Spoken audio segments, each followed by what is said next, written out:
مختلف جو آئین کے مطابق ان کی ذمہ داریاں تھیں فرائض وہ ان کو نہ آئین کے حوالے یاد رہے نہ وہ کچھ یاد رہا، لیکن بہرحال ان کا یہ کیس ہے، وہ اپنا مقدمہ سامنے رکھ رہے ہیں۔ انہوں نے کہا کہ اکثریتی فیصلوں میں عدالت نے آرٹیکل 6 کا ذکر نہیں کیا، میرے خلاف آرٹیکل 6 کے تحت مقدمہ چلانا ہے تو چلائیں، غیر آئینی اقدامات کا الزام لگانے والے عدالتوں میں جائیں، یہ انہوں نے کہا جناب۔ پھر کہتے ہیں کہ ملک کو جوڑنے کے لیے سیاسی مینڈیٹ کو تسلیم کیا جائے، ملک میں عوامی مینڈیٹ کی قدر کی جائے اور جس کا جو مینڈیٹ ہے دیا جائے، ملک میں سیاسی اور معاشی استحکام کے لیے ملک کو جوڑنا ضروری ہے اور اس کا آغاز مینڈیٹ تسلیم کرنے سے ہوگا۔ یہ ظاہر ہے کہ وہ پی ٹی آئی اور عمران خان کے ضمن میں وہ یہ بات کر رہے ہیں۔ پھر وہ یہ کہتے ہیں کہ میری کارکردگی یہ ہے کہ میں نے کوشش کی دوریاں ختم کراؤں۔ کارکردگی تو یہ ہوتی کہ آپ کی دوریاں ختم کرانے کی کوشش کامیاب ہوتی تو وہ نہیں ہوئی، آپ نے کوشش کی، یہ آپ کی ایک اٹیمپٹ تھی، آپ نے اس کا تذکرہ کیا۔ پھر کہتے ہیں کہ پاکستان کی بات کرتا ہوں اور کرتا رہوں گا، معیشت 2-3 سال سے زوال پذیر رہی اور ملک انتشار کا شکار رہا، یعنی یہ انہوں نے جس وقت معاشی معاملہ ہے اس کے اوپر بیسکلی جو ذمہ دار قرار دیا ہے وہ عمران خان کے آخری سال کو اور اس سے onward P D M and company کو، جی، تو انہوں نے 2-3 سال جو ہے اس کا تذکرہ کیا۔ پھر وہ یہ کہتے ہیں کہ پاکستان کی بات کرتا ہوں کرتا رہوں گا، حلفاً کہتا ہوں جب بھی بانی پی ٹی آئی سے بات ہوئی انہوں نے کہا میری کوئی ترجیح نہیں۔ کس حوالے سے؟ سزا معافی؟ نہیں، ان کی ترجیح نہیں، جب بھی بات ہوئی وہ اپوائنٹمنٹس کے حوالے سے، اچھا اپوائنٹمنٹس کے حوالے سے کوئی یہ ترجیح وہ نہیں یہ وہ سوال ان سے ہوا تھا، جنرل فیض کو وہ جی آرمی چیف بنانا چاہتے تھے، یہ میرے خیال میں اس کا جواب دیا تھا انہوں نے۔ عارف الوی کا مزید کہنا تھا کہ چیف جسٹس قاضی فائز عیسیٰ سے متعلق ریفرنس نہیں بھیجنا چاہیے تھا، یہ بانی پی ٹی آئی کا بھی خیال تھا، یہ وہ بات پہلے بھی کہہ چکے ہیں۔ پھر کہتے ہیں کہ 9 مئی کے واقعات کی تحقیقات ہونی چاہیے، ملک کے استحکام اور معیشت کے لیے ضروری ہے ایک دوسرے کو جوڑا جائے، پاکستان کو جوڑنے کے لیے سیاسی لوگ اور اسٹیبلشمنٹ کردار ادا کرے۔ تو وہ تو ابھی فی الحال اس قسم کا کوئی تیور، اس قسم کا کوئی موڈ نظر نہیں آتا۔ البتہ ایک بات انہوں نے بڑی دلچسپ کہی، وہ انہوں نے کہا کہ میں نے اپنے وکیلوں سے کہہ دیا کہ وہ عدالت سے رجوع کریں اور میری ملاقات کا بندوبست کروایا جائے، میں عمران خان سے ملاقات کرنا چاہتا ہوں، اور میرے لیڈر تھے عمران خان اور ہیں اور رہیں گے، میں نے اتنا دیانتدار اور ایماندار آدمی نہیں دیکھا جو قوم کو اکٹھا کر لے، ایسی کوالٹی کسی میں نہیں ہے، دنیا میں بانی تحریک انصاف جیسا کوئی لیڈر نہیں۔ میں نے منع کیا تھا اسمبلی سے نہ جائیں، کے پی اسمبلی نہ توڑیں، یعنی خیبر پختونخوا اسمبلی اور مرکز کے بارے میں وہ یہ کہہ رہے ہیں کہ وہاں سے ریزگنیشن نہیں دینا چاہیے تھا، پنجاب کے حوالے سے انہوں نے یہ نہیں کہا، انہوں نے کے پی اسمبلی اور مرکز سے قومی اسمبلی سے استعفے دینے والی بات پہ کہا کہ میری رائے یہ تھی کہ نہ دیں۔ تو وہ ظاہر ہے کہ پی ٹی آئی کی جو پالیٹکس تھی اس میں اپنا ان پٹ اور وہ سب کچھ تو کر رہے تھے، باوجود اس کے کہ وہ صدر تھے اور صدر جو ہے وہ نان پارٹیزن ہوتا ہے، تو یہ بھی ایک آبویسلی ایک سوال ہے، لیکن ظاہر ہے کہ ایک انسان ہے، اس کی وابستگی ہے۔ اب یہ اس میں بڑا انٹرسٹنگ ہے کہ Imran Khan over a period of time ان سے متنفر ہو چکے ہیں، it's a fact, everybody knows. Aleema Khan کے ذریعے، شیر افضل مروت کے ذریعے، دیگر لوگوں کے ذریعے عمران خان کے بیانات تو مل گئے ہیں۔ اب ایک چیز بڑی انٹرسٹنگ ہوگی کہ عارف الوی صاحب کی اگر ملاقات ہو جاتی ہے تو اس کا مطلب کیا ہوگا؟ آپ نے دیکھا کہ عدالت نے جو ابھی ریسنٹلی سارے معاملے پہ اڈیالہ جیل کے حوالے سے اور وہاں پر عمران خان صاحب سے ملاقاتوں کے حوالے سے یہ کہا ہے کہ وہ جو ملاقاتیں وہ عمران خان سے پوچھ کے ہونی چاہیے، کون ملے گا کون نہیں ملے گا۔ اگر عمران خان ملنا چاہیں گے تو عارف الوی کی ملاقات ہوگی، چاہے ان کو اجازت مل بھی جائے۔ اچھا، تو اگر عمران خان ان سے ملاقات کرتے ہیں تو پھر بڑا انٹرسٹنگ ہوگا، اور یہ آبویسلی ڈیبیٹیبل سبجیکٹ ہے عارف الوی صاحب کا اوور آل جو ان کا ٹینیور ہے ایز پریزیڈنٹ آف پاکستان، وہ اس میں سے کس حد تک کیا کیا کچھ بتاتے ہیں، بتا سکتے ہیں، بتا نہیں سکتے، یہ ابھی آپ کو پتہ چلے گا۔ اب آ جاتے ہیں زرداری صاحب پہ۔ دیکھیں زرداری صاحب 14th پریزیڈنٹ آف پاکستان جی، وہ بن چکے ہیں، تقریب ہوئی وہاں پر، یہ اسموتھ ٹرانزیشن تھی، ظاہر ہے کہ آؤٹ گوئنگ پریزیڈنٹ بھی موجود تھے۔ علی امین گڈا پور صاحب نے جو ہے وہ بائک آؤٹ کیا، انہوں نے کہا کہ فارم 47 والا صدر تو میں نہیں مانتا، وہ ان سے ووٹ لے کے بنا جو سارے فارم 47 کے اوپر ایم این ایز بنے ہیں۔ مریم نواز صاحبہ نے بھی شرکت نہیں کی، تو ان کا البتہ بائک آؤٹ نہیں تھا، لیکن شرکت انہوں نے بھی نہیں کی اور کے پی کے اسکور لیول ہو گیا جی. چیف منسٹر نے بھی نہیں کی. زرداری صاحب جو ہیں وہ جب صدر بنے تھے، میں اس وقت ایوان صدر بھی، یعنی کہ میں پریزیڈنٹ کو بھی کور کرتا تھا اور پیپلز پارٹی بھی. اور پیپلز پارٹی کو بھی کور کرتا تھا. اور زرداری صاحب کا جو دور ہے اس میں ہماری ریاست کا یہ صرف موقف نہیں تھا، ان کا یقین تھا کہ یہ امریکہ کی ایما پر یہ شخص جو ہے وہ پاکستان کو بیچ رہا، اور نون لیگ کا بھی یہی موقف تھا.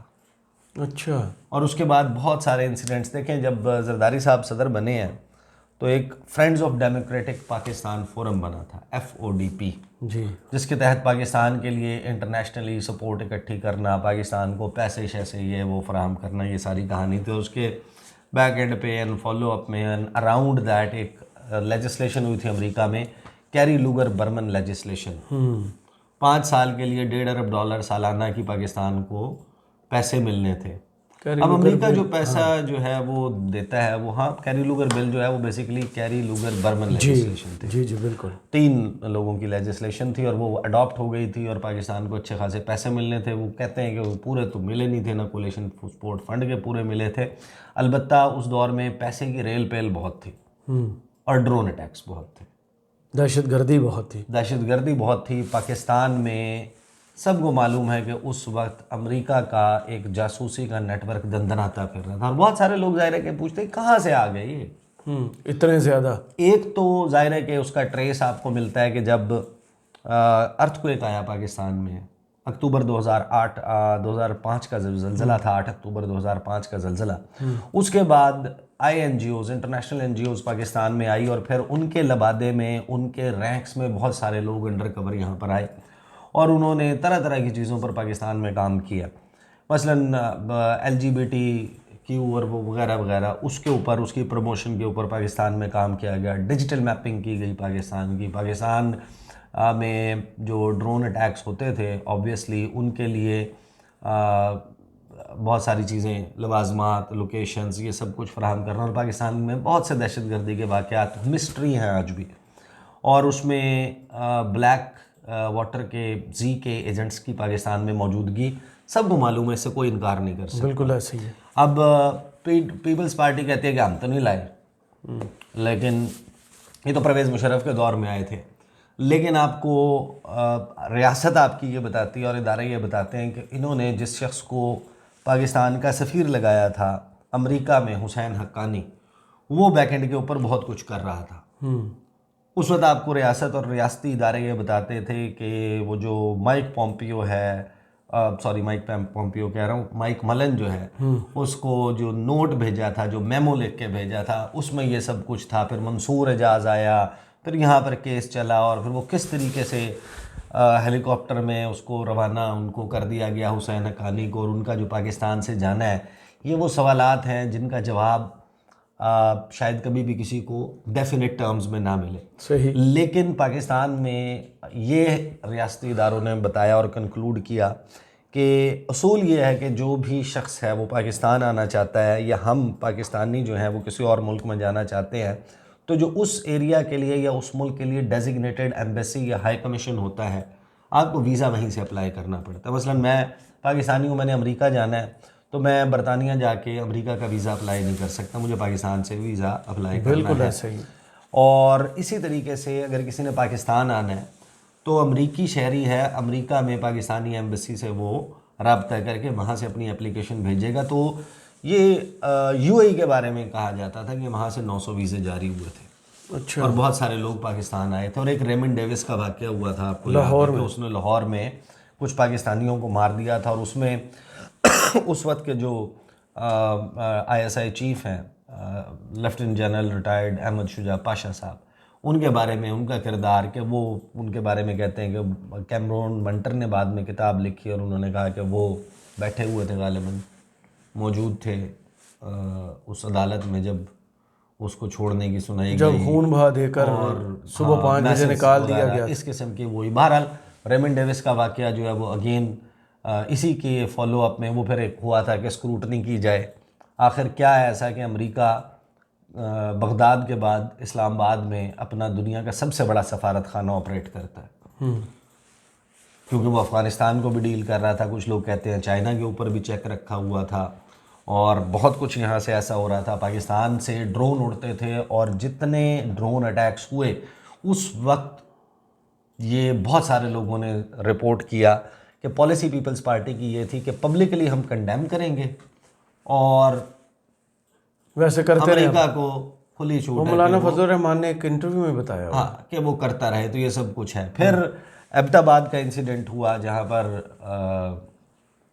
امریکی آئے اور انہوں نے آپریشن کیا, اور اسامہ بن لادن کا جو انسیڈنٹ ہے اس کے فالو اپ میں آپ کو یاد ہے کہ گیلانی صاحب کا ایک سٹیٹمنٹ, غالباً وہ موجود تھے پیرس میں, وہاں پر ایک سوال ہوا تھا, پاکستانی میڈیا نے میں سے کسی نے سوال کیا تھا اور انہوں نے گیلانی صاحب سے کچھ پوچھا, اور پھر اس کے بعد وہ آئے یہاں پر اور پارلیمنٹ کے فلور پہ بھی انہوں نے اس سے ملتی جلتی بات کی تھی کہ اسامہ بن لادن جو ہے وہ ویزا لے کر تو پاکستان نہیں آیا تھا. کنفرم کر دیا. ان سے پوچھیں کہ وہ وہاں وہ کن سے پوچھیں, وہ بیسیکلی اداروں کے حوالے سے اور ان کے حوالے سے انہوں نے کچھ چیزیں کی تھی. پھر ظاہر ہے کہ یہ سارا کے علاوہ سلالہ انسیڈنٹ ہوا تھا, 26 پاکستانی فوجی شہید. پاکستانی فوجی اور افسران جو ہیں وہ سلالہ کی چیک پوسٹ پہ امریکیوں نے ہاٹ پرسوٹ کے نام پہ گھس کے پاکستانی فوجیوں کو مارا تھا, اور اس کے اوپر بھی پاکستان کی جو اس وقت کی گورنمنٹ ہے اس کا کردار ہے, اس کے اوپر ہمیشہ سے کچھ نہ کچھ سوالیہ نشان رہے ہیں. تو یہ زرداری صاحب کا جو پورا دور تھا اس میں فارن پالیسی کے حوالے سے پاکستان کے بہت ساری چیزیں ظاہر ہے کہ اچھی بھی ہوئی تھیں. مثلاً سی پیک جو ہے اس کے جو آغاز کی میٹنگز تھیں اس میں زرداری صاحب تھے نا موجود, وہ زرداری صاحب کے دور میں وہ سب کچھ ہوا تھا.